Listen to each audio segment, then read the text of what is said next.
Speaking of that, there's a funny part where it's like, and he debased himself, and the things he did to debase himself in front of the Dark One, you would make your eyes water or something. And then later on, like, I think one of the Forsaken says, like, debase yourself before me or something. And I'm like, what? What do you want us to do? What are we doing here? Is like, is it getting kinky? Like, what's going on here? Could be, potentially. I heard that's what Balsamon is all about. Like, his name starts with balls, obviously. So. I'm kind of curious. What was he doing? It's just whatever it is so unbelievably profane that you just can't even comprehend it, Luke. All right. Okay. Guess. I can comprehend a lot.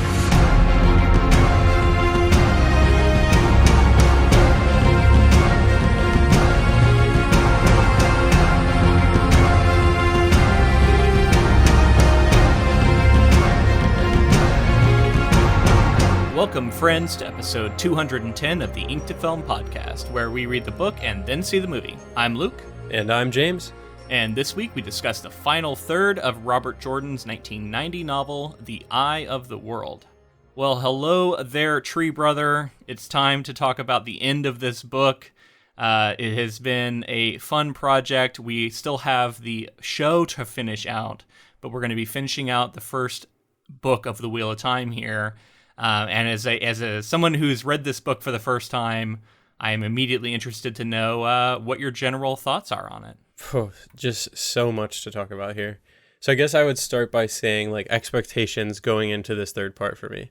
I kind of got full of myself a little bit. You know, it's kind of been very, like, referential towards Lord of the Rings, and I felt like I was picking up what was being put down to the point that I felt like I knew what the third act was going to be. And so going in, my running theory was we were going to get the party coming back together in Caemlyn, and then from Caemlyn, they were going to start the trek to Tar Valon, and then along that way, something was going to happen with Matt that would, like, lure the Dark One, and they would have some sort of skirmish battle of some kind, and then eventually they would get to Tar Valon, which is where I thought the Eye of the World may have been. It is kind of weird that they don't go to Tar Valon in this book. I know, and so I'm like smaller scale, kind of, you know, first book in a large, massive series, and then he introduces, like, all these, like, really difficult concepts to juggle in a fantasy story, like being able to basically warp through portals and, like, ways, all kinds of stuff like that you're like, oh shit, like this, it starts to really go there. And then it sounds like you were maybe a little bit overwhelmed by everything that happens here at the I end. wouldn't even say overwhelmed. I was welcoming it all. I was excited because it was so much different than I was expecting. Because, like I said, I thought I knew where it was going, and it went in a completely different way, and it went very fantasy, which was something I was sort of wanting from it. Because I think a lot of fantasy stories are afraid to, like, lean into too much of the magical elements, because this isn't like Game of Thrones or something where it's like, oh, we'll hint at some stuff and slowly build. It's like, no, you're full in the deep end by the end of this book. And I find myself fully hooked at this point. It leaves me in a weird spot now, because I don't know when I'm going to be able to read the next book going forward with the series, if we're going to do it for the show, or because the show is sort of passing this first book here. So we're going to have to try to figure that out. But I am very much looking forward to reading the second book at some point. Yeah, and honestly, I would truly like to hear from our listeners who have enjoyed our Wheel of Time coverage. Would you want us to do episodes on the second book, the third book, things like that, as we go into season 2, maybe at some point before, since some of that stuff is already coming up in season 1 of the show? How would you, like, ideally like to see us cover it? Not saying we'll necessarily do it, because we still want to cover lots of other things, and obviously, like, this could become a Wheel of Time show because there's so much material going forward. You know, how we are going to tackle this. Same thing with, like, The Expanse. Like, I would love to do all these episodes on further Expanse books, further Expanse seasons, but it gets kind of overwhelming when I start thinking about it, because it's like, well, that's going to be 3 months out of the year to even get, like, remotely anywhere, you know, like, progress along the series. So I don't know how to do it. Once again, TV shows are hard for us. Movies are always much simpler. So as much as I love talking about Wheel of Time, let us know. Maybe the thing we do is we just cover season 1, and then it becomes something that we can just read on our own and maybe just reference here and there, but not do episodes on. So I'm truly curious what people think of that. So real quick though, for me, general thoughts. My memory of this book was always very hazy, especially with the final third of it and what happens at the Eye of the World. And we'll get into specifics of that. once again, I did find it to be a bit overwhelming with how much happens, how fantasy it gets, how just kind of bonkers and wild it gets at the end there. And so again, like, even though I just read it, I'm still a little hazy on what exactly happened. It's kind of funny. Like, I was reading this plot description and it's like, okay, well, this helps me figure out what exactly happened here, having it laid out simply. Because reading it it's a bit surreal at times. But before all of that, we get some cool stuff in Caemlyn that I did remember a lot of that. Like, that stuff that has stood the test of time and stuck out in my memory. Some important sort of character introductions. And then a lot of the stuff with the ways I think is very fascinating. A lot of times in fantasy stories, you look at the map that they include in the book and you're like, they're never going to get to this location. You know, it's interesting to think about what's out there, and they reference it here and there. Oh, yeah. This book, like, very clearly makes it evident that going forward, you're going to be able to jump all over the place. You get to explore the entire map at some point. Yeah, well, yeah. I think it's safe to say that most locations get touched on, at least, if not fully explored throughout the course of this series. Okay, so I have 3 paragraphs of summary to get to, but before that, a couple of announcements. One, we have decided we are going to change our format a little bit. We've thought better of it, and we've decided we want to finish out Wheel of Time this year. So we are going to push our Last Looks episode into the first week of 2022. Just kind of looking back at the previous year. And then we will be dropping our final show episode at the end of this year with one bonus episode, if you want to call it that, sandwiched in. And that's going to be our Christmas episode this year, which is going to be a special kind of odd choice for a Christmas movie. And we will announce that at the end of the episode, like what exactly it's going to be. But that'll be what is actually coming next in your feed. So pay attention to the end of the episode for that. One other thing is there was a interesting article by Forbes, I think, where it was referencing some stuff that Brandon Sanderson has said about the show, specifically the first few episodes and some of the changes they made.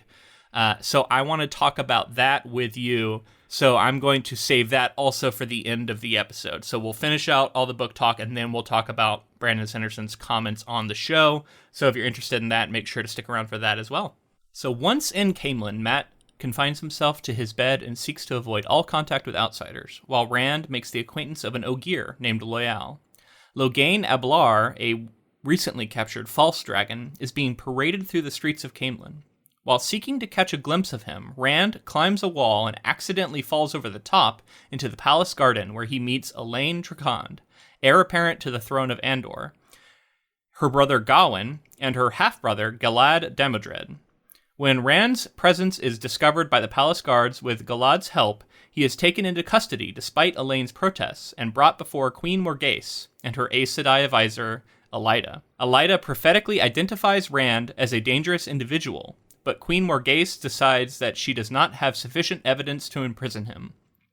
Okay, so I'm going to stop here, and I want to talk about the events basically in Caemlyn leading up to Moiraine coming back, because these are some characters that get introduced, and I think it's fair to say a surprising turn of events, and I'm really curious to know your thoughts on this part. Yeah, first thing I have to address, right as soon as we got to Caemlyn, Tom is brought up, and there's a barkeep who's like, yeah, that guy's not dead. And Yeah. I was like, I agree with you, man. I was like, that guy's definitely fucking not dead. Yeah. It's like a friend of Tom's, because they went to the inn that he had. I think his name's told him to Gil, go to. right? Yeah, Gil? something like that. Mm-hmm. I mean, them getting to the city, I love the way that they experience it. And then, of course, It's way Rand, bigger than anything they've ever seen, and they're like, oh my god. Exactly. And, you know, it's like big city after big city. They're seeing a bigger city, and each one's more amazing. And then this one is like, even the wagon driver on the way in is like, this is the most beautiful city in the world. Like, ask anyone. And, like, you know, some people might feel differently, but it is the best city in the world. And I gotta say, like, as someone who grew up in a smaller-ish town, the first time we drove through, like, New York City, like, or any big city like that, I remember just being sort of overwhelmed with the size and immensity of it. And that's someone who grew up watching movies where big cities were portrayed. Right. So if you can imagine what it would have been like to be someone truly from the country before the time of television, where maybe you've just heard people describe cities or seen a painting of one, maybe. Like, you probably have just no concept. So, like, I feel like he does a great job of evoking that just sense of awe at the sheer amount of people. And then there's a really interesting mix of, it's not like completely shitting on a city, like, oh, it's so gross and so dirty.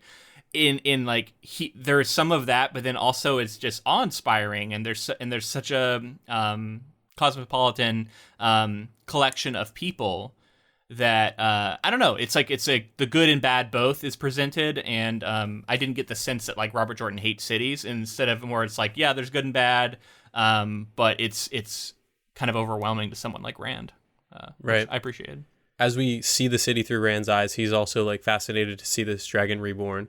And so he's like, Yep. or false dragon. And eventually he like climbs this tree. In a fantasy story, sometimes things have to happen where it's like, yeah, this character would do this, and then these things would happen for these like crazy cross sections and intersections of people's lives. Like, I buy into it enough, but it is funny to think like he climbs a tree and falls in, meets the queen, meets all these like super important people. Yeah, the princess and her. Yeah, but I loved it because again, that's like you're seeing sort of the low points of the city. You're seeing like the actual royalty, since we're living through Rand's eyes, and all that stuff with the queen. I was thinking that it was going to lead to more, because it felt like they weren't just going to be like, oh, on your way. Yes, as you were. Yeah. But they kind of did. You know what I suspect? And I could be wrong about this, obviously, but it's just like the way books get written. I suspect that Robert Jordan had the Eye of the World stuff pretty early on for like the way this book was going to end. And then he started planning out books 2, 3, 4, and this was in the process of getting book 1 published. It was like becoming clear that this was going to be a series. He was going to be able to continue writing. I actually read that books 1 and 2, I believe, were released the same year. Yeah, I think within a short amount of time of each other, yeah. But like, I think he was already writing book 2 like before book 1 was even out. For sure, had to be, yeah. But my point being that at some point along the way, and like, I don't know if he's ever outlined this, at some point along the way of writing book 1, it became clear that book 2, 3, it was going to be a series, right? And I think the stuff in Caemlyn was added later. Was sort of, he went back and was like, well, I need to set up the story going forward with that. And then maybe even some of the allusions to Tar-Valon, and all of that stuff of like making it seem like we're going there, because that's a dangling thread going forward, right? Like, we got to go to Tar-Valon to see what's going on there. Right. Yeah. I mean, the Tinkers feel like that to me as well. As a group of people that we just like got a glancing blow of, we sort of understand their vibe, and then going forward, it's very clear that like that's for later books. Yeah, the mentions of the Aeil, like lots of stuff. It's like you don't get it in book 1 here. So very quickly, it feels like this book doesn't really stand alone as a self-contained novel. There's too many dangling threads. But in some ways, it also feels like he wanted to provide a somewhat satisfying end to where, you know, if everything goes poorly and he doesn't end up getting future books, he wanted this book to feel like it was self-contained. More so than you get with later books. It's like, I feel like this one almost feels like you get an end, but then not really. Yeah, you kind of have to do that, especially with the first book. Like, you want there to be like the 3-act structure, rising and falling. Everything feels like it's all fallen within that sort of framework, and you're like beginning, middle, end, and here's the end of this story. Although there's a ton of lingering stuff, and we'll carry that forward. But I was thinking about that going into this story and this third act here. I was like, it's always really hard to stick the landing in a story like this, especially.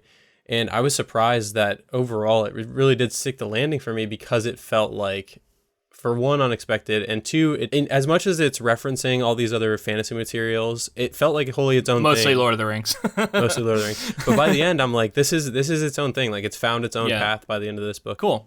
So let's go a little bit chronologically here. You meet an Ogier named Loyal. His name's Loyal, so basically, you know he's going to be a good dude. Right. What did you think of Loyal? What did you think of the Ogier? I loved it. For one, I was bummed because it seemed pretty quickly that he wasn't going to join. Like, Rand was like, no, you can't. He wanted to join along. He's like, you seem so special. And he talks about the ta'veren. Yeah. And he's the first person to bring it up. And that was a concept that I was like, okay, this is like going to make a lot of characters important going forward. And I thought that ta'veren was maybe the same thing as like Dragon Reborn type thing, but it's clearly not. It's different, yeah. Yeah. And I liked that for sure, because I was like, okay, so now all these characters can be just as important as the Dragon Reborn, in a sense, because they're affecting this weave. But along the way, he's basically like left his people, and it's sort of frowned upon to do that, and he's seeking knowledge, and I just love that in a character. And then he's like, I want to come with you on your adventures, and Rand's like, no, you probably shouldn't do that, but someday we'll play games together or whatever. And I was bummed, because I was like, what a cool element to add to a party, to have like Loyal, this like Ogier, and he mistakes him for a Trolloc at first, which I loved. Everyone does. Everyone, like in the city, everyone's afraid of him and stuff. And anytime people see him for the first time, they assume he's a Trolloc. But yeah, just cool to have a character like this, and a cool race to introduce going forward. They seem very important from all the things that they have this old knowledge. He's an ancient he's like 90 years old or something at this point, but he's like he's young, yeah. He's a young Ogier, but ancient in terms of a human. To me, the Loyal and the Ogier feels like a mix-up between Chewbacca and Treebeard. Yeah, I can see that for sure. A little bit, right? Like, he is very Treebeard. He's very treant.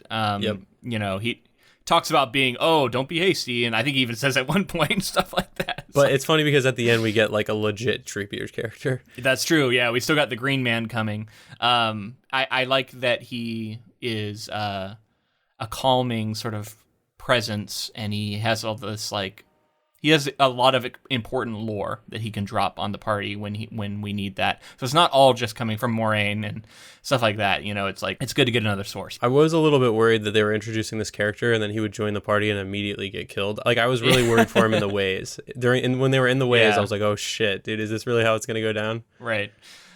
So let's talk about that Ta'Veren thing, though, because that is something, I don't know if you remember this, but in a previous episode, and I don't even know which one for sure it was, like, it might have been Arrival, it might have been some later project where we were talking about time travel, and we were talking about fate. I feel like this is a thing that has come up multiple times on this podcast. I mentioned something about how, well, there's this concept in a Wheel of Time novel where people can sort of like, everybody else is confined by fate, but then there are certain individuals who can sort of bend fate to their will. Mm-hmm. And that's kind of what they are. And I wanted to get your thoughts on this idea of like, fate is somewhat set. The weave is somewhat set. It's going to be woven in a certain way. Yet there are certain individuals who can change things and can bend fate to their will. And then also just like fate bends around them. And how, first off, like, how does that work within a story? And then also just that concept in like reality. What do you think of that? I really like, because if I was to make a theory now, is that like along the way they can get more and more, they can change things more and more drastically. But currently Moraine, like when she talks about it, she's like, she's noticing moments where the pattern is breaking. The pattern, like the pattern that that everything goes according to is just slightly tweaked here and there. And you're like, oh wait, that's not quite the exact same as the pattern, but the wheel wills as the wheel weaves and all that kind of stuff. So like, explained away by that. But I like also the big detail that's brought in is when they're together, they affect it even more so. So having three of them creates like this web, like is how she describes it. And I loved that. Because basically, these I like having this like fated thing that has to happen, and these characters being so affecting to this story. They're so important to the story, and they're so powerful. Not even like, maybe not even purposely, but they're so powerful in the way that like they can change fate, and in that way break the cycle, stop it ultimately forever and defeat evil, and I potentially. But overall, cool concept. Just a really difficult thing to juggle within a story. Again, Jordan, just like, he's not afraid to play with these like concepts that could break the story very easily. What do you think about in real life? Do you think that that's something that could happen in like real, like, do I believe, you're asking me if I believe in fate at that point? Are there Ta'Veren out there? I don't know if I believe in fate, you know what I mean? I don't know. That's a tough question to answer, but I like to think so. I like to think if there is some fated path that we can sort of still make our, like, we can still forge our own path. So you're kind of arguing we're all ta'veren and we can all sort of affect fate. Yeah, I hope so. Interesting. It's just something that I feel like you kind of can't have it both ways, but Robert Jordan wants to have it both ways. Like, I feel like you can't have things be fated and set in stone and then also things not be. Well, it's like, this is his story. This is how he lays it out, though, right? It's like they always have been fated. But now these characters in this specific story that I'm telling, it breaks because they're so special.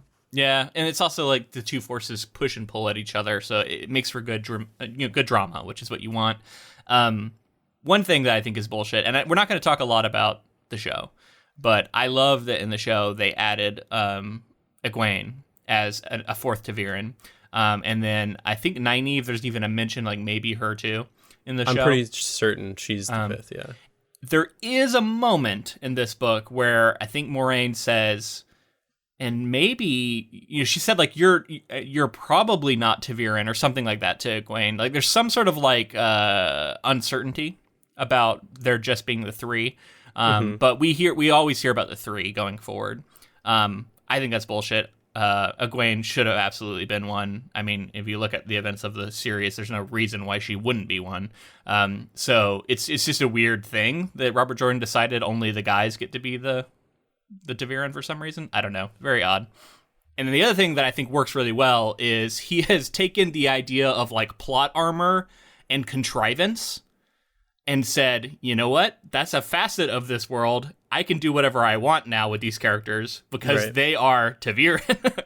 So they can fall into the palace and meet the queen because they're ta'veren. They can do whatever, the thing bends around them. So you can't say like, well, that seems incredibly improbable. It's like, yeah, that's the point. They do improbable shit. I can make anything I want happen. So it's kind of funny because like as a writer, it's like giving yourself an excuse to just do improbable shit all you want because no one can really argue when you like that's a specific power these characters have. There's keeps being and I'll be interested, there's got to be more than just the three ta'veren, I would assume, but I don't know, I guess we'll see going forward. And Moiraine keeps talking about how so and so, no, they're safe because they're part of the pattern and there's no way that it would end here. So she's like us in the same, like the character speaking to the audience saying like, there's no way. Come on, the story's like just beginning. There's no way that this character is gone yet. Okay, so we meet the Elaine Tricond, her brother Gawain, her half brother Galad. Let's start with those three. What do you think of them? Yeah, I mean, it's tough to, from the small amount we got from them, it's tough to like. I'm sure they're gonna be very important going forward, and book readers like who've read farther are like, James, come on, pick up on the hints. But I mean, not a ton there for me to pick up on, other than obviously there's a tension between Rand and the princess, and like obviously Egwene has perhaps a attraction. Okay, perhaps. Yeah. At the end, she says something about like finding him handsome or something, like I think specifically Elaine, and this becomes to me, in my opinion, kind of a pattern in Robert Jordan's books, is a lot of like bumbling dudes who are completely oblivious to women finding them attractive, and until the women like come out and say it to them, and then they're like, oh, I didn't even realize. I don't know why, but that is just something that I feel like shows up again and again in his books. I mean, male fantasy stuff, it's very clear that this is like a wish fulfillment story for like Robert Jordan, and maybe even you could say potentially, but also definitely for his readers. Like I feel like a lot of people probably responded, boys specifically, men who are like wanting that fantasy were, Well, it's kind of an inversion of like the expected quote unquote role, right? Like, I mean, I feel like we are breaking that down somewhat these days. But when I was growing up, all the expectation was on me to be the person who said something to like a girl I liked, right? Like she's not going to say anything to you. You have to say it to her.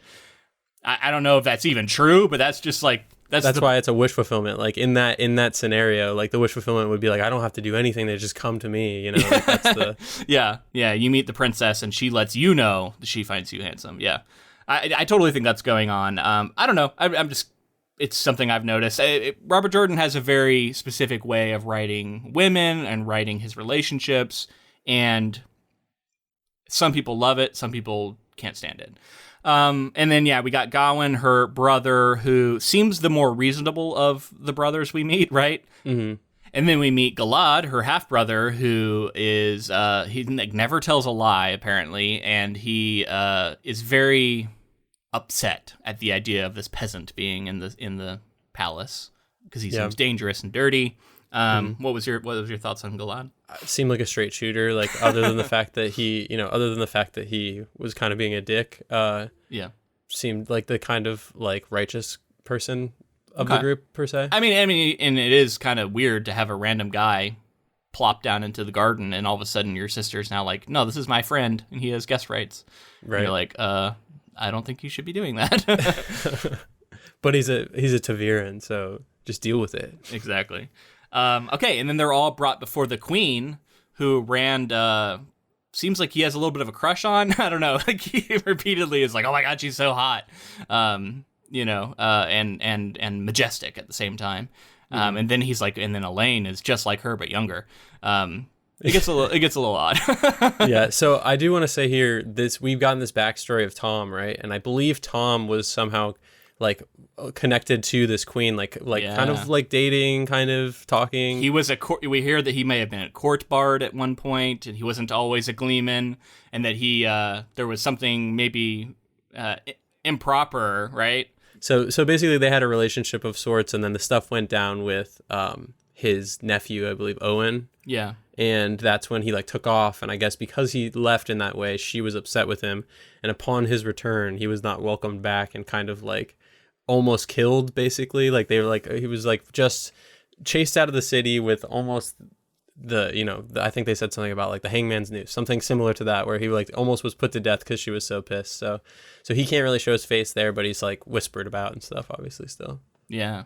Some lore for Tom, the quote unquote dead character. Dead guy. Yeah. And then we get Elida. She is sort of the Aes Sedai in residence, I guess, with Queen Morghese, and Elida does some prophesizing about Rand. Well, I mean, the throne room scene was sort of the most obvious to me as important, because there's this moment where like some people love the Aes Sedai in the city, some people hate the Aes Sedai, and then you get the implication that she's potentially like willing things in certain directions over the queen and kind of creating influence. But then the queen is like, perform a prophecy on this child, and then she does, and that stuff's important. Obviously, like I said before, there's some it's. I can't remember the specifics because this is how Jordan does it. Is he tries to make it a little bit vague, but it's very clearly important. But it just talks about how he's either going to like destroy the world or save it, or he'll be important, or and like the longer he's around, the more of a threat he is. That sort of stuff is said, and but not out and out. This is the Dragon Reborn. Just that like dangerous sort of path ahead for this character. Right. Definitely some ominous stuff gets referenced here, but yeah, it's very vague. There is a moment that I thought you might have found interesting, and that's where they noticed the heron mark on his sword. Right, yeah. Yeah, that's still kind of a mystery to me. I know that at this point, nearing the end of the story, we get the idea that it's like a Blade Master sword. Yeah. And I think it's clear that, it's Tan's sword and it's important, but I don't have the information, unfortunately, like put it all together. But I mean, like you saw the reaction, right? Like, right. Like all the guards, it says they like all kind of grabbed their swords and looked like they were prepared to die, and like Gareth Bryan like steps in front of the queen, and like there's this like huge reaction to when they see this mark on his blade. So you get the idea that a blade master must be like truly dangerous, right? Yep. And definitely. They're all like, "Oh God!" And then there's like a funny moment. They were like, "Well, that's not his sword, but it is, and I can tell that it fits him." I think Gareth Bryan says that, and it's like, okay, I don't know what that means. Love it. Taviran. I just like, so there's like one point later where Loyal, I think he kind of interjects at one point. He's like, Taviran, and now I hear that all the time. I hear Loyal over my shoulder every time I'm going like, well, that's awfully convenient. I hear Loyal. Taviran. I love it. It's so funny because like we're poking fun, but like I really did enjoy a lot of this stuff, like just in the story. Oh, I mean, I'm having fun. I hope I'm not. Right. It doesn't sound like I'm poking fun. Like it honestly, it's like it's kind of cool. It's kind of clever to do that, to like come up with this like excuse to do with whatever you want, because you can't argue with it. Like that's their power, is they can like do shit that's improbable, and shit will happen to them that is just lucky. Yep. That's just how it's going to go. Okay, let's read the next chunk here. So Moraine, Lan, and Nynaeve rescue Egwene and Perrin from the White Cloaks, just as one overzealous individual is contemplating their premature execution. Together, they travel to Caemlyn, where they are reunited with Mat and Rand, who has only just returned from his adventure at the castle. Moraine immediately diagnoses Mat's sickness as the corrupting influence of the ruby-hilted dagger, and she uses her powers to diminish its effects, although she cannot heal him or completely break his attachment to it. Loial warns Moraine of the threat of the Eye of the World, a threat independently corroborated by a story heard by Perrin and Egwene while among the Tuathon, and by the dreams of Rand, Mat, and Perrin. In order to reach the Eye of the World in time to stop the Dark One, they must take the Ways. The group is guided along the dangerous ways by Loial and emerge in Shinar, where they meet the Lord Agilmar Jagad in the fortress of Fal Dara, on the eve of the expected battle against the Trolloc army. Padden Fane is found climbing the walls of Fal Dara. He is taken into custody and interrogated by Moraine and Lan, who discover that Fane is a dark friend whose mind has been specifically molded to find the Dark One's quarry. It was he who aimed the attack on Edmund's Field. Following that attack, he was still the Dark One's bloodhound, and he followed the companions to Caemlyn, through the Ways, and to Fal Dara. Okay, so backing all the way up, Moraine, Lan, and Nynaeve rescue Egwene and Perrin from the White Cloaks. I thought this was some cool Lan moments that I was happy to get. What did you think of this part? Oh my God, loved it. So I wanted to bring this up because when I was reading it, I was like, I need to mention this on the podcast. When I'm reading a story sometimes, I get like so cinematic in my own head, and like there's this feeling that I get sometimes, and it's almost like a tunnel vision that I get while I'm reading the story. And like as it was building up to this escape attempt with like Nynaeve is going down and Lan's just like boom, disappeared. He's like she like looks back and he's gone. Yeah. And like yeah. And what I mean by tunnel vision is like I couldn't put the book down if I wanted to. Okay, I'm so invested in that moment in the story. So, Nynaeve is cutting the bonds slightly of the horses, and then boom, lightning bolt hits, and like I was like, oh my God, this is gonna be insane. So lightning bolt's just raining down, then like everything goes black. Lan like shows up and he just starts like assassinating people. But I think he actually leaves a couple of people alive. I think he's like knocking them all unconscious and shit. Like, in fact, I think it's Bayar, this guy who's been menacing Perrin, like tries to draw down on him, and he just like disarms him and like hits him on the head or something. So he just knocks him out easily, like no problem. Great. And he keeps like disappearing into the shadows and coming back. He's very very Batman like. Yeah. So when he didn't kill that guy, I was like, Perrin is gonna wish that you killed that guy at some point, because Perrin killed his friends, and then this guy captured Perrin and like tortured him and beat the hell out of him and stuff. And I'm like, that guy probably should have died, but hey, let's leave him alive because of Ta'Veren. There's more story to be told there. You're predicting. Okay.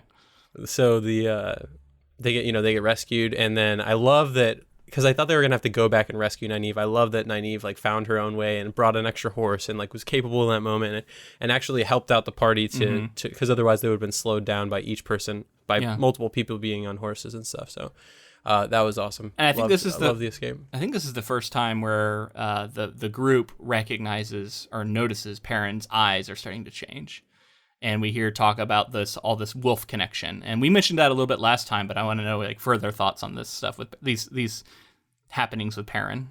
Love it. I mean, like it's one of the coolest powers that's been introduced for sure so far.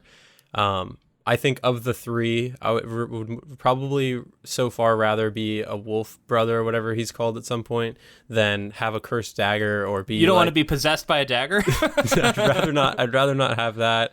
And being the Dragon Reborn sounds like a lot of responsibility. So like, it seems like he's got the cool gig so far. I'm into that. Yeah, I'll just say, just wait on Mat, because in later books you'll find out more like what makes him different than the other two.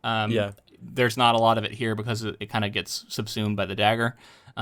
So yeah, I liked when we got him back though. Like that's a little bit later, but once they kind of overcome the curse that's on him a little bit, it's about to happen. Yeah, they go, they meet up with them, and then Rand's like, yeah, Mat's been kind of sick or something. Go take a look at him. And then they go in there, and I don't know about you, but I had very strong Exorcist vibes when they walk in this room. I can see that. He's like basically what's her name from The Exorcist, like in the bed, just like cursing, like his head might as well have spun around and spit up, green vomit at them because he was clearly being possessed. And then Moraine's like, I have to take on the devil, and like get out of here. Cuts him out, and then she's in there for like a long time doing battle with him, and eventually is able to perform an exorcism somewhat, although she doesn't fully.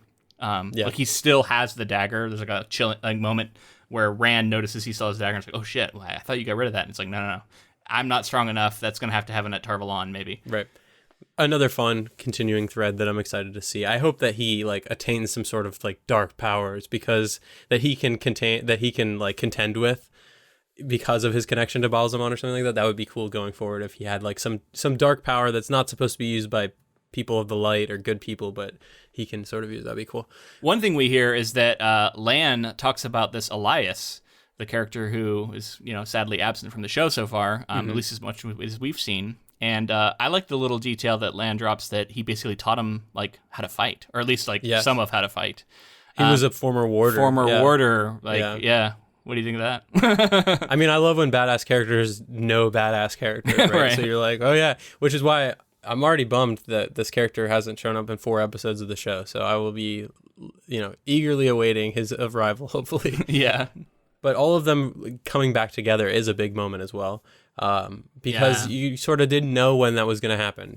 I felt like it was going to happen for sure. You didn't know when and how. Well, and like, once again, look at like Game of Thrones.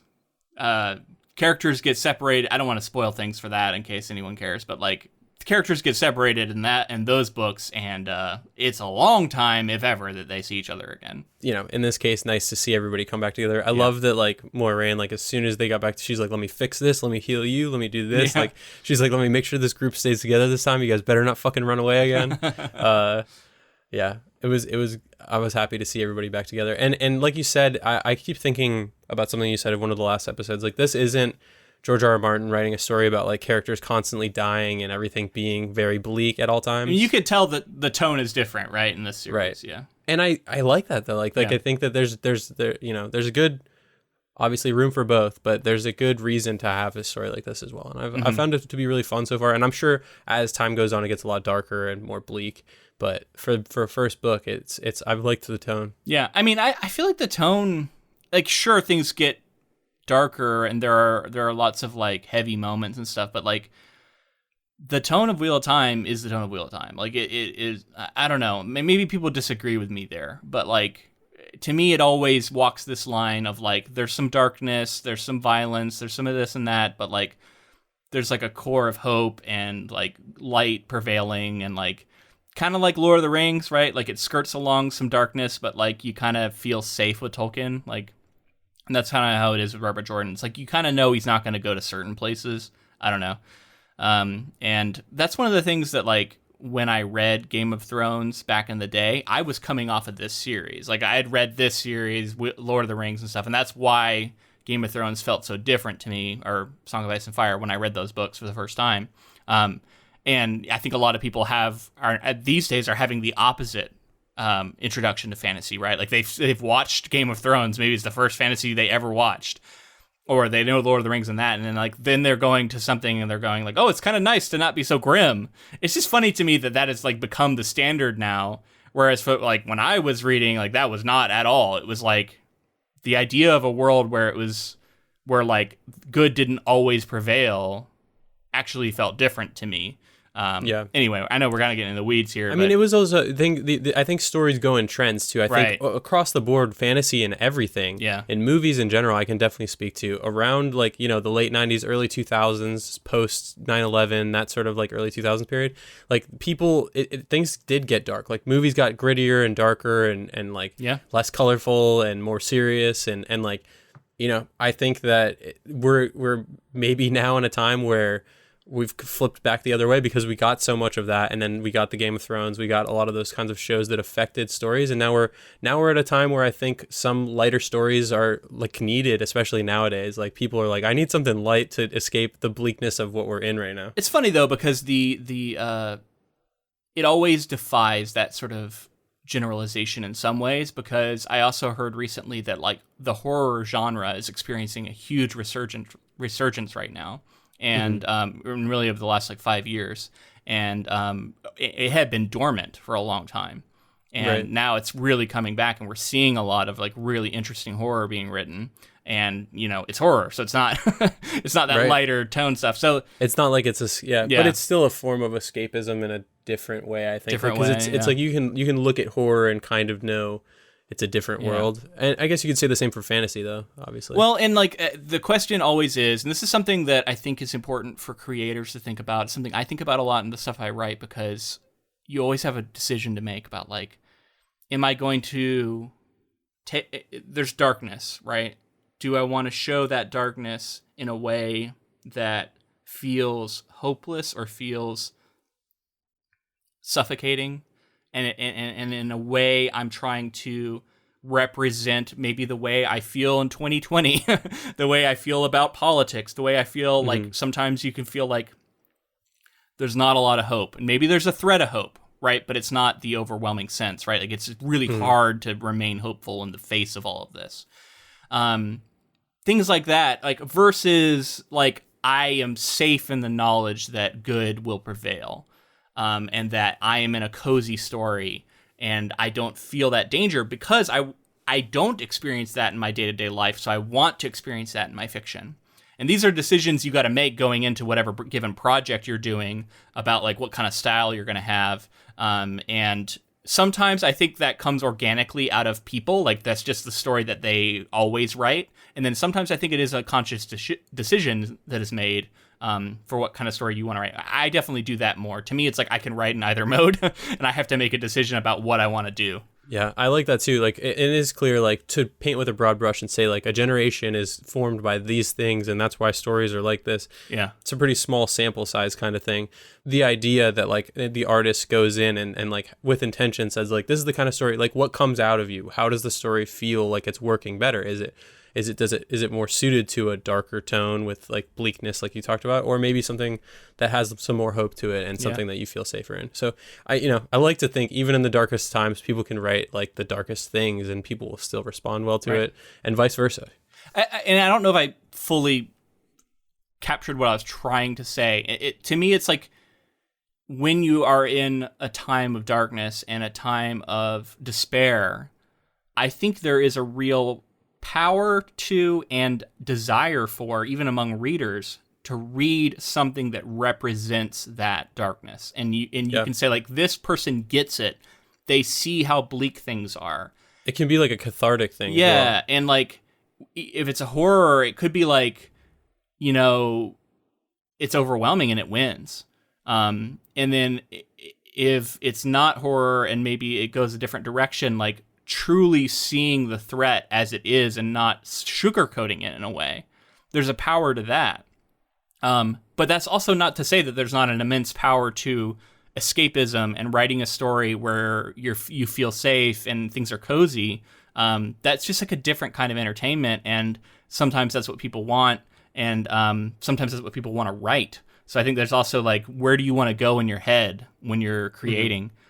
So just to wrap all this up, do you feel like this story overall walks the line in the middle, or do you think it's pretty solidly in the more cozy story region? Oh, I mean, I wouldn't call this cozy. It's like that's maybe like there's two poles, right? Like cozy, everything is good. There's never any violence. This is like Animal Crossing territory versus like full grimdark, Dark Souls. Dark Souls. Yeah. Things go wrong. People die a lot. And obviously everything falls somewhere in between.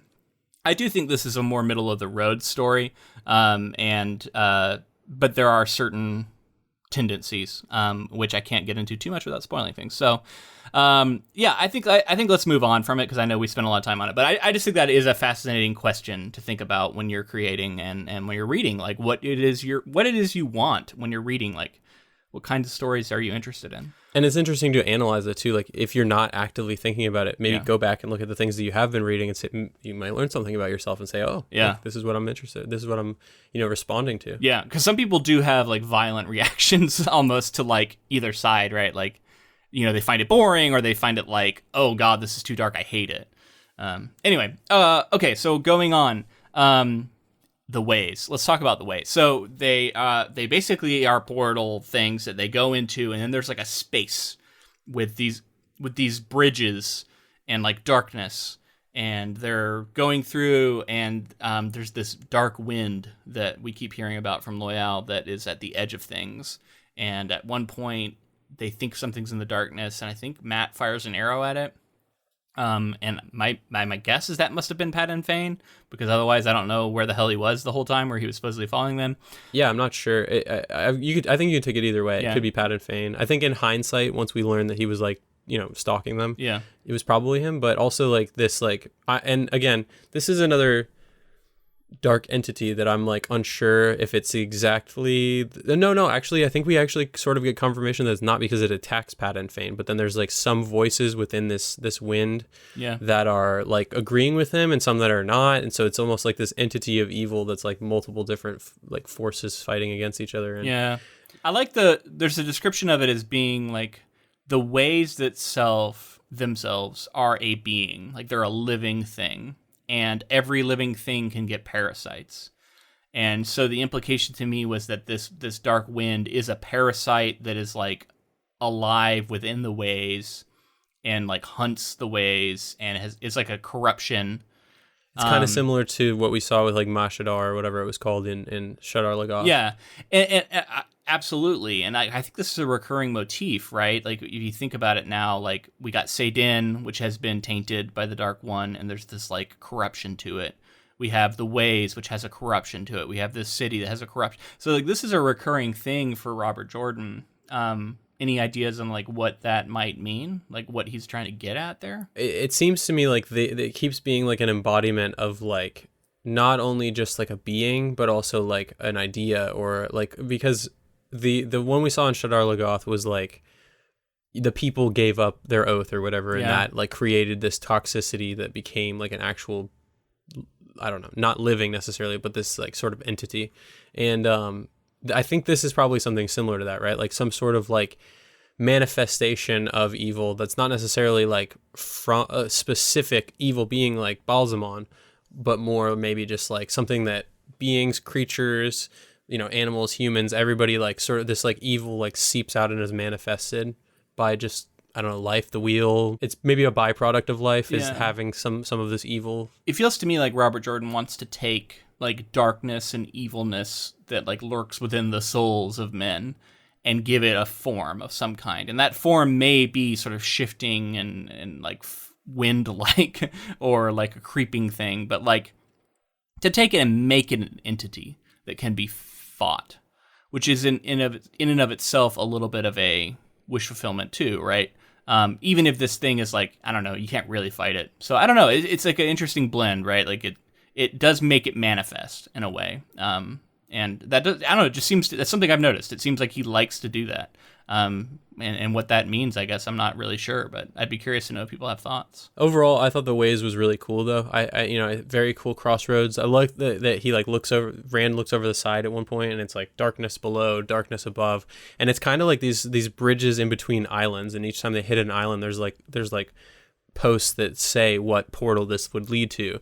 And I loved along the way, like they kind of, I think they said something about like going near the Manetherin portal, and then they talked about going past Loyal's steading, and he was like, oh, this is where I could get off if I wanted to, and they were like, we got to keep going. They kept going. So I really like that overall. Another period where I was just like really drawn into the story and couldn't really stop myself from reading. And this is something that was created in like a different age that has fallen out of use, and I think it's specifically said man-made, right? Like specifically men, I think, like Saidin was, I think, what made it, right? Yeah, I guess that's true. Although we do hear a lot about the connection between like men and women working together with both parts of the power, the one power, and how you're able to achieve a lot more when you work together in that way.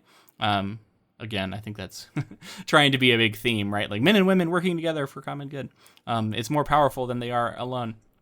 So this is another demonstration of like what magic is capable of in this world.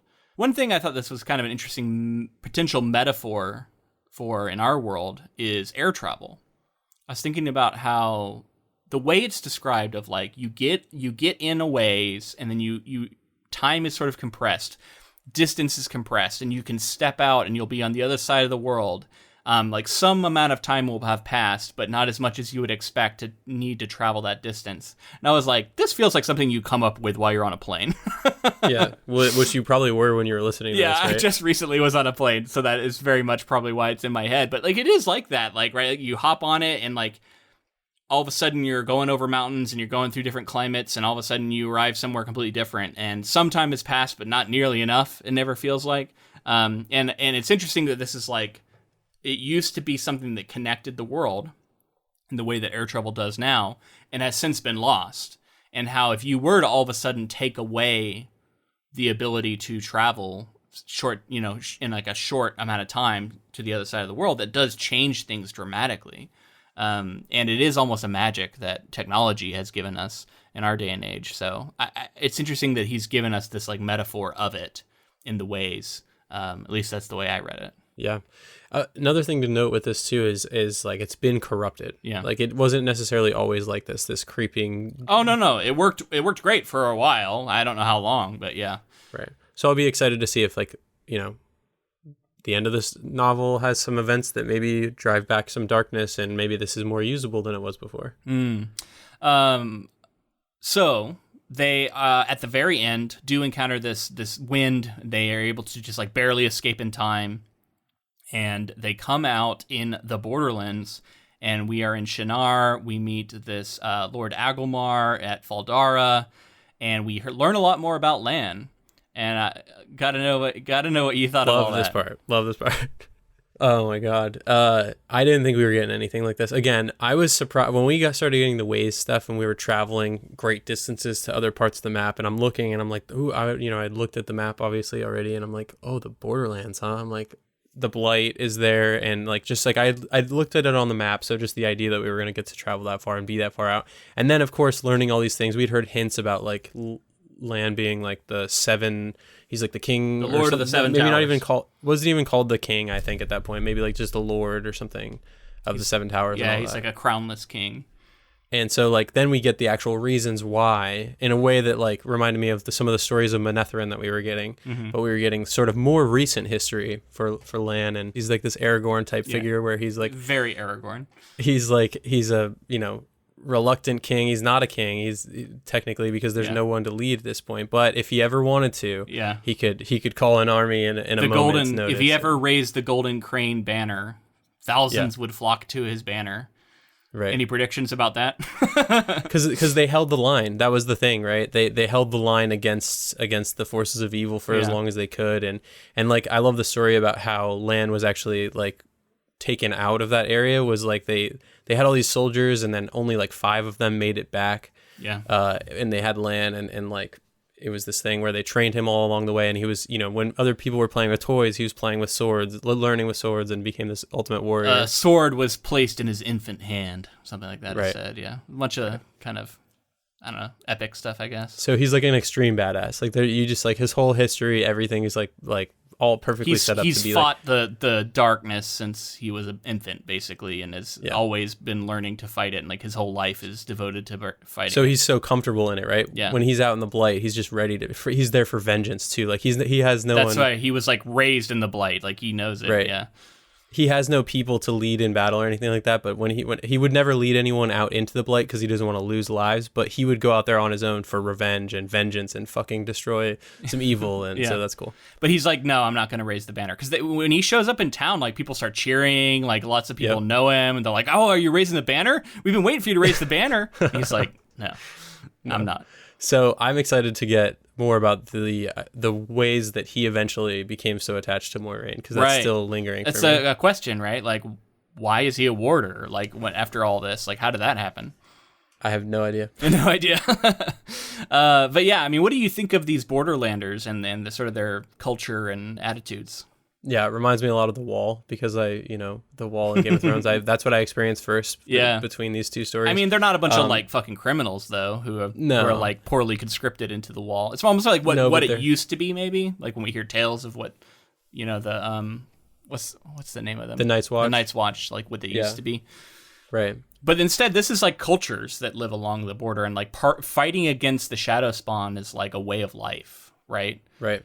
Which is hardcore. Like that's Yeah. pretty wild. They talk about like a battle against Trollocs that they're going to be outnumbered 10-1. Mm-hmm. And like I was like, shit, you guys are probably not going to do too well out there. Hopefully you make it out all right. And They're gonna fight at the Gap, right? Yeah. And apparently it's like about to happen. right, like they're sending soldiers are there, like ready to battle. I think they're going to send another battalion. They're going to send a small group of people, but they actually end up going with our party into, or at least on the way to. Right. Blight. Well, he wanted to send like 100 men with her when he learns that they're going to try and find the eye. He's like, let me send 100 men with you. And she's like, no, none of them can come. We have to do this on our own. Only these farm boys. Yeah. Only these. Taviran. Taviran. So yeah, and then we got Padden Fane arrives, and he is being very Gollum-like, I think, in his obsession and the way he has been tortured by the dark, like the shadow spawn. We hear his story because he gets all of it. He reveals all of it to Moraine. He was a character that I feel like I overlooked a little bit. Like in hindsight, I'm understandably so, yeah.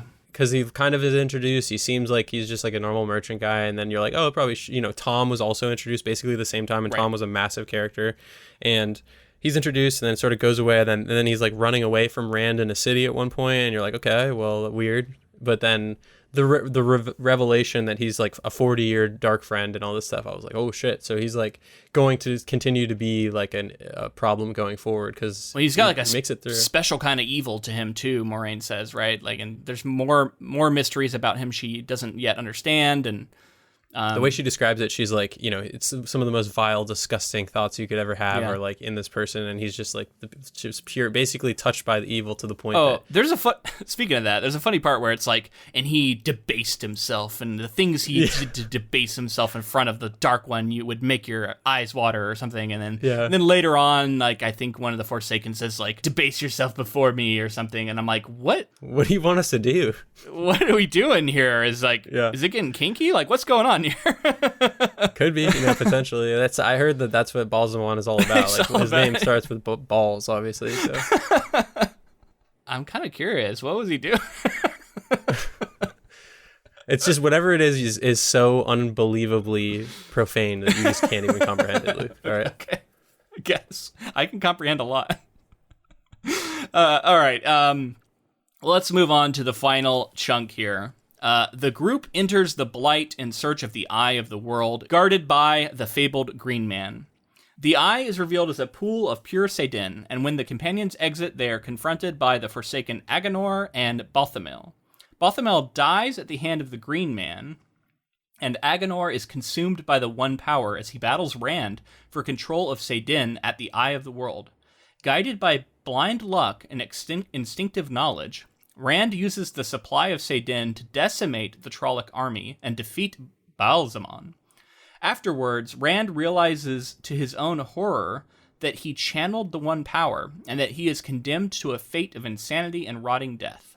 The book ends with Moraine's ominous statement to herself that the dragon is reborn.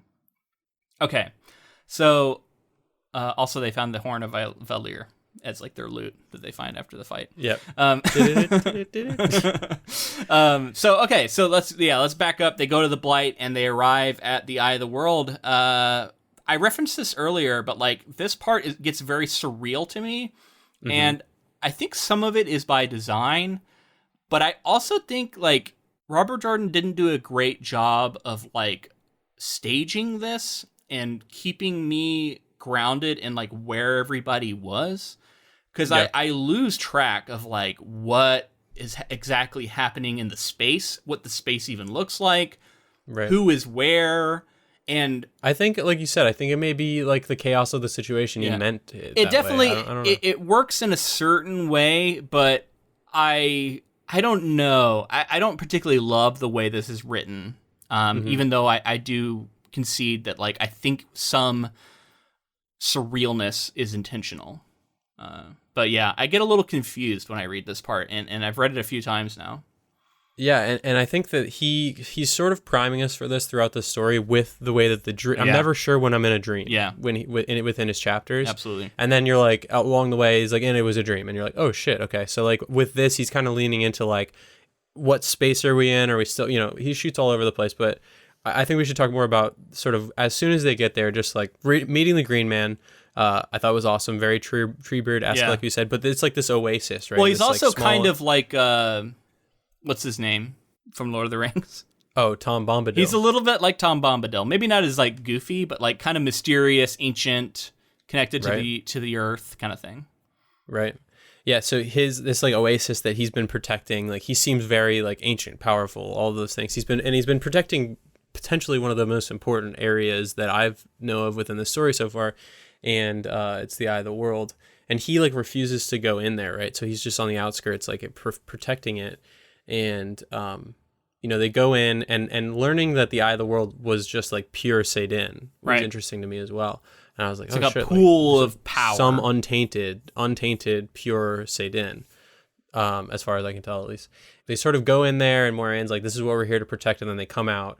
And then we get the reveal that Balzamon's like followers. There's more named, I believe, like the Forsaken, I think they're called, right? The Forsaken, the Dreadlords, yeah. Oh, yeah. You definitely get some name drops. Yeah, the seal is very close. I guess the way that it's described is like some of them are sealed more deeply within this like seal that Balsamon has been sealed in, and these two were like right at the surface. So like as the darkness crept and pushed that seal back, they were able to pop out. And I was unclear at first because they seemed like they weren't actually corporeal. Like they didn't seem like they were solid at first, but then they were affecting things, so clearly they were. But I love this idea of adding these, because, to have Balsamon at the end of the first book would be, I think, an oversight in a way. So to have these mini bosses show up to be like still very powerful, clearly just taking on Moiraine and doing whatever they want, seemingly like unstoppable. I thought it was a good way, and then ultimately we do have sort of a conflict with Balsamon that happens. Yeah, kind of, maybe. It gets weird. But yeah, so let's talk about these Forsaken, right? You were asking if they were corporeal. I guess unclear. They're definitely like, the implication is because they are so close to the surface, they have aged more over time. And so they're both like desiccated, zombie, mummy-like at first. Their like skin's falling off. One of them has like a mask of skin on their face. I think that's Bathamo. He wears like a leather mask or something, but then it's like, is it like his skin or is it the mask he's wearing? I was kind of unclear. But I did actually read a little bit about these two after the fact, because I was like, who are these guys again? And I wanted to remind myself of some of the lore. Now, some of this stuff gets dropped like later on in the books, like here or there, and it's kind of hard to piece together. And then I think some of this is also from like compendium materials that came out. Right. But Agenor, he apparently is the one who created the Shadow Spawn. Wow. There was some sort of time where Bothamel like was charged with gathering a bunch of humans together, and then Agenor, in a very sort of Dr. Mengele from like the Nazis kind of way, he like performed a bunch of experiments on all of these humans, in which he was eventually able to combine them with animals to create the Trollocs and to create other Shadow Spawn. And it said that he killed like 50,000 people over the course of these experiments. And so like they were very like they worked together, I guess. Bothamo like gathered a bunch of the people, and then he like did all the experiments and created the Shadow Spawn. So we're seeing some like important figures in the history of the creation of the Shadow Spawn armies in these two individuals. They both have a lot of history, right? Because the Forsaken are these like generals almost in the army that keep getting spun out by the wheel repeatedly, and who they're sort of the opposites of like a Rand and a Mat, right? Like they're the dark version of that. And yeah, I don't know. It's interesting that this leans a lot into that horror element, which is like, I think something they're trying to make very present in the show. And because these guys are like really hideous looking, and like they're very evil, right? Like we hear about the stuff they did in these different wars. It's like, okay, those guys are real bad. Like my criticism of it is that we've been seeing Bothamel throughout, but I think it's been kind of unclear if that's him or if that's Balsamon. I'm still unclear about who's who at different times. And then Agenor is like basically introduced in this moment. And for them to be sort of the big bag of the book, to me, it feels kind of abrupt for them to show up and then get defeated, like within the same chapter, basically. And it doesn't feel appropriate for Forsaken to me. It's like, it's almost too easy. My feeling going forward is that like everything that happened here is like beaten but not defeated. Like Right. I think like I assume that all the Forsaken will be spun back out. I assume that like these guys who seemingly died or whatever will show back up again, because that's the life cycle of this story, kind of in a way. But that's just my theory, is that like we could see basically like, I think an interesting way to see this would be all of the Forsaken reborn and Balsamon, and then whatever forces of good we've amassed over Right. 12, 14 books or whatever it is, and then seeing them clash in ways. I think that would be like a big set piece. Obviously, I don't know if that would be an ending or if it would just be a big battle somewhere, but the way that everybody's reborn and the way that people spin back out and everything it continues to be really interesting to me. And I think like about how, and we'll get into this right now, I think when Rand touches the Saidin power, the Eye of the World, and it seems like he's not even operating his own body, I was wondering if it's like the past dragons are also like in that moment helping you like respond to things that maybe you weren't ready for, because he's clearly not able to go toe to toe with Balsamon right now, but he does. And I think it's like maybe because of the retained power from the other dragons all stacked on top of each other to then touch Rand and then like give him power and fighting prowess like beyond his years. And because like he basically talks about how like he wasn't even operating his body, so it seemed like to me like it was all reactionary because of like this idea of this power that's like grown over time with each iteration maybe, and then now being used and also like guided by the former dragons and stuff. Just a theory. No, I love that, and I think that is you're honestly hitting the nail on the head. I had some notes about how like you kind of lose Rand here, like the character of Rand is kind of gone, and instead it's just this kind of hero who's fighting and doing things, and he seems to like know things he shouldn't know and identify things. And I guess the implication is that's either Luz Theron or, like you said, previous versions of the dragon, or maybe all of the above. And that is a big, you're touching on what is going to be becoming a big theme going forward for Rand, and how I think here he does an okay job of it, but in my opinion, later on, this is explored in a way that is more interesting and more well realized, is the idea of like Rand trying to hold on to a sense of self while yet using the knowledge and influence of these other dragons, and Luz Theron in particular, and what that's like for him. Because there's even a moment when after this where he like doesn't recognize Nynaeve and Egwene, and then he kind of does, and he's like, oh, of course that's who that is. Coming to, he forgot his own name, he forgot everything, and then like over time he's like almost like reforming all of his memories, refiring those synapses or something. Yeah, and like that's kind of scary, right? Like the idea of like completely losing yourself to something like this.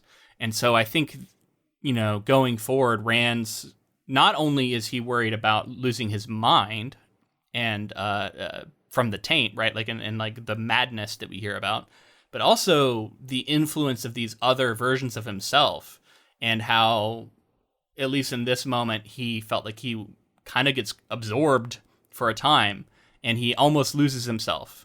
And I think that is, again, something to track as you go forward in the series, at whether or not we do on the podcast or not. I think that's a big question for Rand. Lan and Moiraine are like dispatched pretty quickly within this battle. So there's like boom, boom, they're taken out.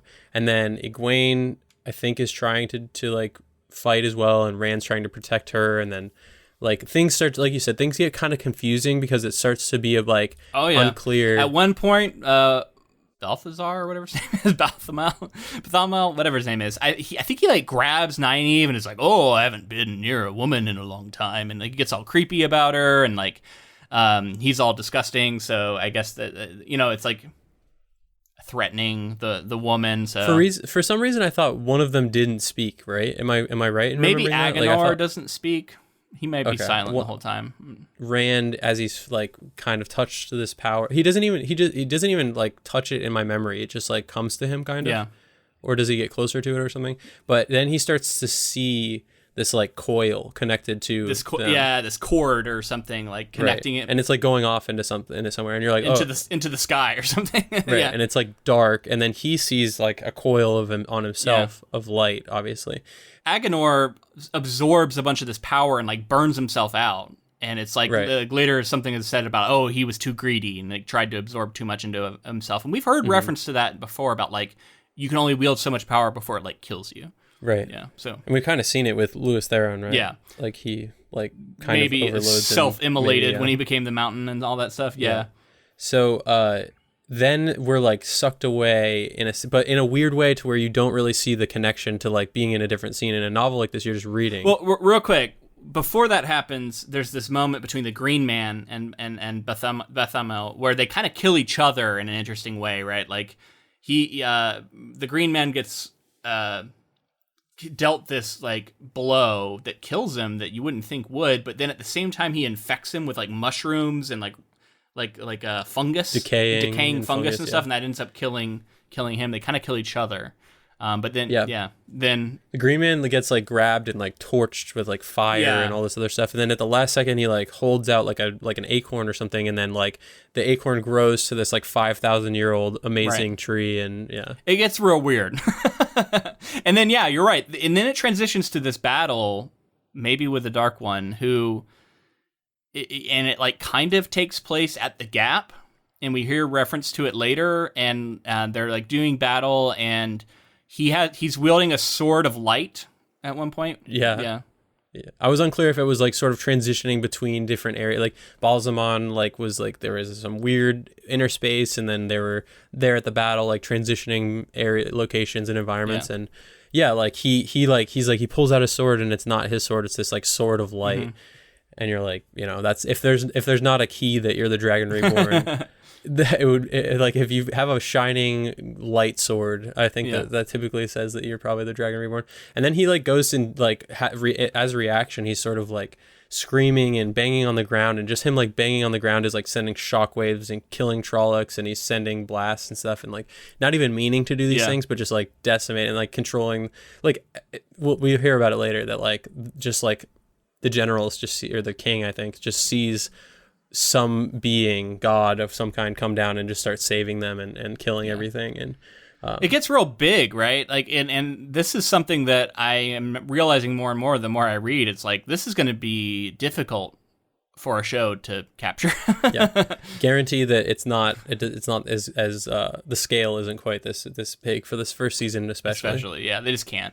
I'll be curious to see what they can actually attempt, because this is just book one. Things get wilder. I was surprised that ultimately he kind of defeated Balsamon in this moment, because like the whatever power overtook him and allowed him to just sort of like, he stabbed him and he cut his coil and he did all that stuff to kind of disconnect him. And he seemed pretty defeated, and of course probably not finally defeated. Like we have a lot more books to go through, so right. I mean, I think Moraine even says like the Dark One was dealt a serious blow here, but not like defeated. But it's cool to think of it within the story about how far along the darkness is in this first book. Like it's very close to the end of the world, even just for a first book, but then you can defeat the darkness. And I love the way that everything's described. The winter starts to end, and everything's like the darkness has been beaten blight back, is significantly less severe. All this stuff. They do find this like broken seal, and it's a physical like ceramic looking thing that looks like it's sort of described as looking like a yin and yang symbol. To me, it just doesn't have the dots. I think it's just like black and white together, and these two teardrops kind of coiling around each other. It's broken. And this was the seal that kept them in. And I think you mentioned it earlier, and you're right on. They were at the sort of uppermost layer, and the seal is broken and it sort of released them. And then the implication is that beneath that, there's further seals that is holding in maybe more of these Forsaken who've been imprisoned. So you can sort of extrapolate out from that as more seals maybe start to break, more things are going to be released. Right, but it's interesting, like the seal was broken, and then they defeated these two seemingly for now, and that's why the darkness has fallen back. But as more get broken, if multiple get broken, it seems like the seals release, right? Like it releases more darkness and more evil and stuff.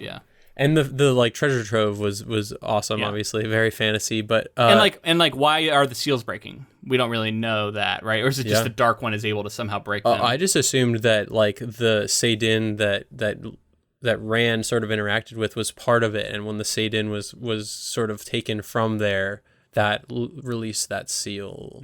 So you're saying that the events at the Eye of the World is itself broke the seal? That's what I assumed, yeah. Yeah. But then I guess, or even within the story, I think that they were sort of already out before they got to the Eye of the World, right? Although those two were like in the Eye of the World, and their entrance, maybe their entrance broke the seal. I don't know. I'm actually a little bit unclear on that. Yeah. People who know more might know the ins and outs of that. But okay, I mean, I think this sort of ends with Moraine ominously saying that the dragon has been reborn. Oh, they also found the dragon banner, which I think is cool because it's clearly a dragon, but they don't know what it is. They're like, there's some sort of scaled creature that looks very regal, and I don't know, it's kind of serpent-like. The idea that this is a dragon is actually not known in this world, and instead a dragon means specifically the man who is like who can wield the power and fight the Dark One. That's what a dragon is. And this other symbol is like, I don't know what this is, but I guess it's the dragon symbol. So it's kind of funny how he reframes that, and they don't even recognize what it is. And I mean, of course, the horn is very interesting to me as well, because like I think it's the horn of Valir. Valir, yeah. So supposedly can summon the like power of the dead to like fight the Dark One. Yeah. Right. Sounds awesome to me, and I know that there's a horn associated with the next book, so I'll be interested. It's called to see The how Great that goes. Hunt, and we've heard about the hunt for the horn. So you're making a connection there that may be true. So, okay, we are at the end of the book here. Final thoughts on this novel as a first novel. It sounds like you would be interested to read more if you had just encountered this. I can tell you that middle school Luke was very excited to read the book too after he finished this book. Yeah. I mean, I think this book sort of hit me in a way that like most books don't. You know, I think I enjoy reading almost anything, and this one is hitting me like right in the sweet spot of like the things that I grew up reading, and just like the kind of fantasy that I respond to. And it's very nostalgic in ways, and then in other ways it's just fun to go on like I love long expansive stories where you can really live with characters for a long time. And like this story is shaping up to be that. It's epic, right? Like in every sense of that term for fantasy, it's like this is, you can tell. It's got the idea that it's got another 14 books ahead of you. You're like, damn, there's got to be so much to come. Do you have any other overall thoughts you want to drop? Just that, like, I love the story. I think it really lived up to the hype, and like it's sort of, I understand why people feel the way that they do about it now, because it's like it's sort of maybe not humble beginnings, but it's got a great foundation to like then tell really expansive stories going forward, and I just really enjoy it. Yeah, and you know, similarly, it was really fun for me to go back and reread this book, and I don't think it's like a perfect fantasy novel. I am still kind of conflicted on just how much it relies on Lord of the Rings for so many of its plot beats and character archetypes, and in the same way, you know, it's funny. I just was doing some listening to this band, Greta Van Fleet, and we've talked a little bit about them before. And they are like trying to be Led Zeppelin in so many ways. Like the singer sounds just like Robert Plant. And I was reading about it, and like some people feel very conflicted about that. Like some people hate that. They're like, do your own thing. Like you don't just try and be another band. And like other people are like, no, it's really cool. It's like you're bringing back the classics and you're bringing it to a new, because they're very young. I don't know if you know this, they're like 20 years old or some shit. Right. And you're like bringing it to a new audience. And I think that's a similar question to this, right? Like I can see some echoes of that debate in like the Wheel of Time and what it's doing with the Lord of the Rings. Like it's almost like he's singing in Tolkien's voice in some ways, right? And yet he's doing something new. He's bringing it to a new audience potentially. I don't know. And it's this ongoing question of like authenticity and originality, and where do those lines end and begin? I don't really know the answer to it, but I still feel a little weird about it. Like I don't think I could personally write something that's this heavily influenced, because it would feel too much like copying to me. But I'm also not going to like say that people can't do this.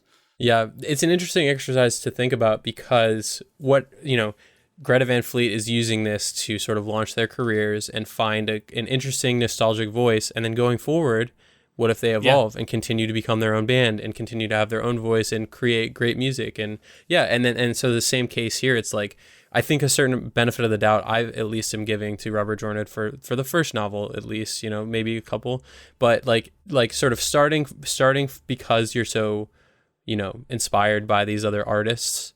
I don't think that it's inherently bad. I just think if you wrote 14 books that were basically just an expanded Lord of the Rings, and like continue to be this closely associated, then I think it's totally there's an argument to be had. Like, people are going to feel... I mean, like, you could see that there are people who are going to read this book and be like, oh, fuck this. This is stealing from Tolkien, right? Right. Yeah. Or regurgitating Tolkien or something, like do something original, like people could, so like I can see the arguments against this, but yeah, I ultimately I had fun with it, and I have to, like, I guess it's like it loses a few points in my eyes because it's not as original and wholly crafted, but like that does change over time. Anyway, let's talk about the things I hinted at earlier. Brandon Sanderson has weighed in a little bit on these early episodes, and I thought he had some really interesting things. Now, this is part of a longer Reddit post, which you can go find. But this Forbes article pulled some interesting quotes, and I will link the Forbes article in the show notes. So, as we've talked about before, Brandon Sanderson is like a consulting producer for the show, and he revealed that he talked a lot with Rafe Judkins about some of the changes they were making, and the biggest one he has most contention with is the change to have Perrin's wife introduced and killed in the first episode. He isn't married, and he doesn't kill anyone on accident in this first book, so it's a big change. And according to Judkins, it was an attempt to give Perrin a more compelling backstory and help viewers get to know his character better from the outset of the story. Judkins even said that when he would talk to people, he would say, what things did you not like about the books? And one thing that pretty consistently came up was that people felt like they didn't really know Matt or Perrin, especially until later in the books. You can't really afford in a television show for one or two of your 7 leads to not be characters and that really pop until season 4, right? So one of our big tasks was to make sure that each of these 5 kids from Two Rivers, you can understand the kernel of the story that they'll face in season 1 and through the whole series in that first episode. Okay, so that was his thinking, right? Now, Sanderson says, the biggest thing I disagreed with was Perrin's wife. I realized that there was a good opportunity here for Perrin to be shown with rage issues and to be afraid of the potential beast inside of him. I liked that idea, but didn't like it being a wife for multiple reasons. First off, it feels like the disposable wife trope, aka the woman in the fridge, which we touched on. So we picked up on that.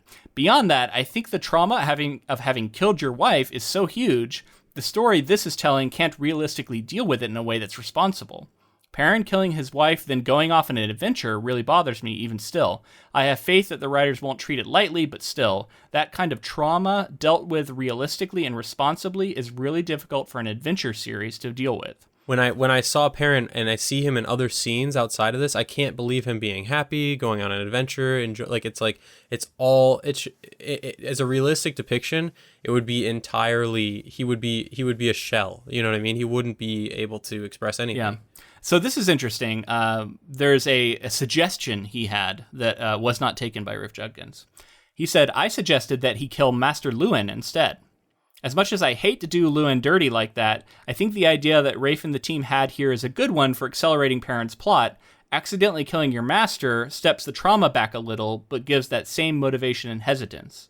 One thing I didn't want Wheel of Time adaptation to try and do is lean into being a tonal Game of Thrones replacement, i.e., I don't want to lean into the grimdark ideas. Killing Perrin's wife felt edgy just to be edgy. I totally agree. I think they should have killed the master. Yeah.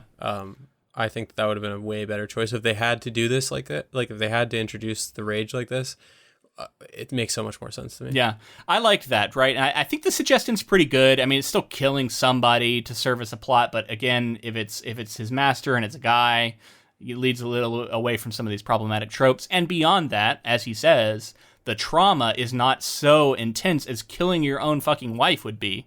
The just unimaginable trauma of that is really hard to drop on a character in what should be a fairly fun adventure series. And instead, yeah, we have that, and that's something we both picked up on, so I was kind of glad to see that we're on the same page with Brandon Sanderson here. I know one other thing he said that he wasn't a big fan of was Nynaeve trying to kill Lan. Lan says, "Oh, you did try and kill me," when he like takes her out or whatever. But it may seem like a small moment, but he said that in his opinion, Nynaeve is such a healer at heart that he can't imagine she would try and kill a man who's just trying to sort of protect someone like Lan is doing in this moment. He's trying to protect Moiraine. So he just didn't agree with that character beat. And so I think that's something to track going forward, is like that whole thing about Game of Thrones. He said like the tone of Wheel of Time is different than that. And it's more sort of fun and light while still having elements of darkness. He said he recognizes that there is elements of horror present in the series, and he thinks Robert Jordan would actually approve of that.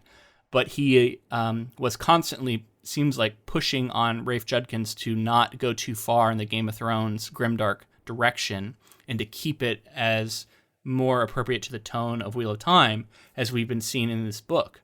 So that's something I think to track going forward.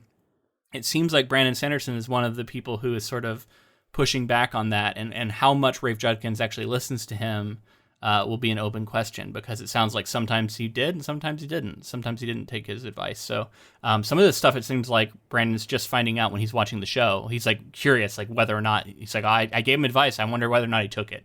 So even though he's involved, he's not like that involved. You know what I mean? He's not in the room. Yeah. So I don't know. I think that's just something to track going forward, and something that we'll look at in our as we finish out season 1, which we will be doing 2 weeks from now, because next week we are going to be doing a Christmas movie, which we will talk about at the end of the episode, so stay tuned for that. But if you enjoyed this episode, please let us know in the form of a rating and review on whatever app you chose to listen on, and if you're on YouTube, make sure to subscribe and like the video, because that helps us with the algorithms, all that good stuff. Yeah, and be sure to connect with us on social media. We're on Facebook, Twitter, and Instagram, all of those at Ink to Film.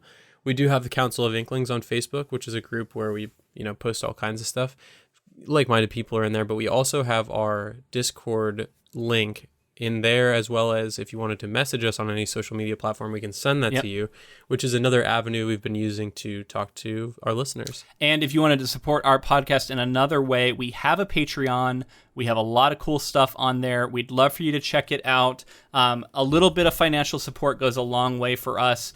So we would love to have your support there, and we have bonus episodes that we release monthly that you'd be able to listen to. So that would be super cool, and we'd appreciate it.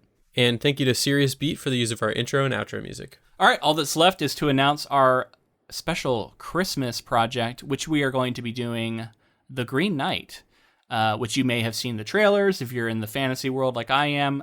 It's a movie that I didn't watch when it came out. I was kind of sad because I missed it, but at the time it was like, I don't know if I want to go to the theaters right now. And then we decided we were going to cover it for Christmas, because word has it that there's some sort of Christmas connection. You've seen it, so you know more than me. But it's based off of some real sort of mythology. I think it's like Camelot stuff. I'm not really sure. There's some sort of like epic poem or something that this is based on. I'll find out more as we read that and watch this movie and compare the two. Yeah, I don't want to give any like sort of first impressions on it. I just want you to go in basically cold, because it's an experience. Cool. I'm very excited for that. Hopefully you all join us for our Christmas episode next week when we do The Green Knight. And then again, we will be back the following week to finish out Wheel of Time and give our final thoughts on the series and that first season, and how it compares to the book, which now James has read. James has read a Wheel of Time book. Hey, I've read a Wheel of Time, finally. And until next time, keep adapting.